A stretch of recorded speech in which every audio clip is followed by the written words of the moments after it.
What is going on, guys? My name is Luke Baden. I am a kettlebell master trainer. We're going to look at the dead clean to overhead press, and we're going to look at it on the kettlebell. So we're going to look at the dead clean. The prime movers there are going to be the hamstrings, a little bit the gastroc, the glutes and the erectors, but also the muscles of the abs, the core, working to stabilize. There's also going to be a shrug, so the traps are also going to be working in this shrugging motion. The second part of the movement, when we go for the overhead press, prime movers there really is going to be the shoulders and the triceps, but again the midline is going to be working, even the glutes and quads are going to be working to stabilize us under that weight. So first up, we're going to look at the clean. So we're going to approach the kettlebell. We're going to make sure the malleolus is in line with the horns of the bell. We're going to find our hip hinge by chopping and dropping. Single hand on the bell, okay, needs to be slightly off center, all right? Then from there, I'm squeezing my shoulder blade back and down. The free arm comes into this position. We call this the high guard position. I squeeze shoulder blades back and down. I'm going to energetically drive the floor away, and the kettlebell is going to travel t-shirt tight to the body. As it does, I'm going to shrug up, but I'm going to pull my elbow back, okay? So I'm not thinking about driving the kettlebell onto the chest, into the front rack. I'm thinking about getting the kettlebell to this position, all right? Elbow in tight to the body, forearm creates this shape, and then from there, what carries the kettlebell to here is just the forearm traveling upwards.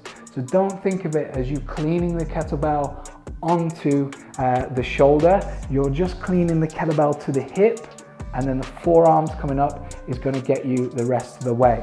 So I'm here, I pack the shoulder, push floor away, elbow in tight, drive up, kettlebell comes into what's called the front rack position. From there, I'll do it again. I pack the shoulder, push the floor away, elbow in tight to the body, here.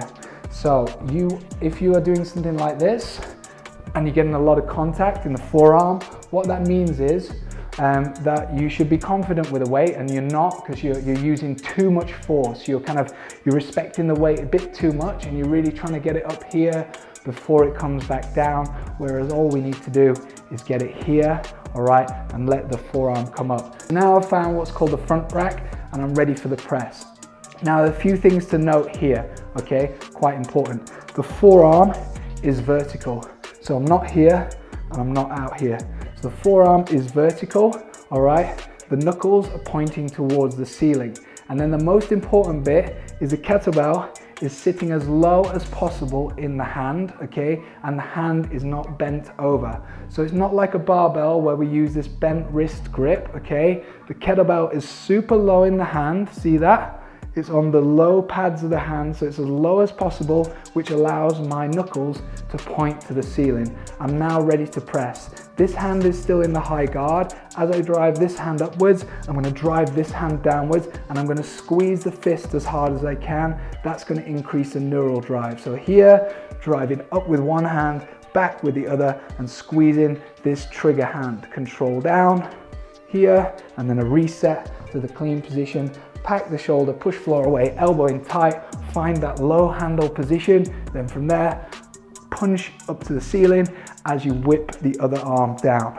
Here, pack, drive, exhale as you drive up.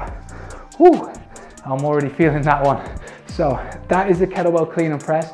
Massive whole body movement, but you've got a serious amount of upper body work in there. Common mistakes would be, the main one would be this wrist position, okay?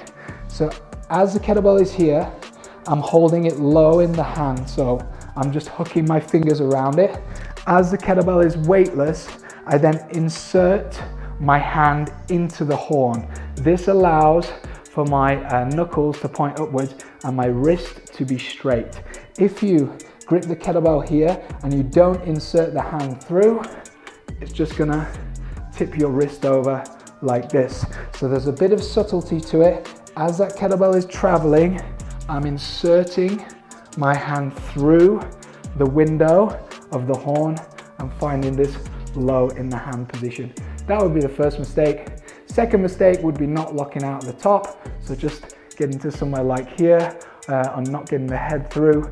So just finishing in sort of a half rep. So make sure you get the bicep to the ear and make sure you lock out that rep. You should feel that bicep right next to your ear as you control down. And I'm thinking sets of 8 to 10 or 8 to 12, that being 12 reps on either side rather than 12 reps total.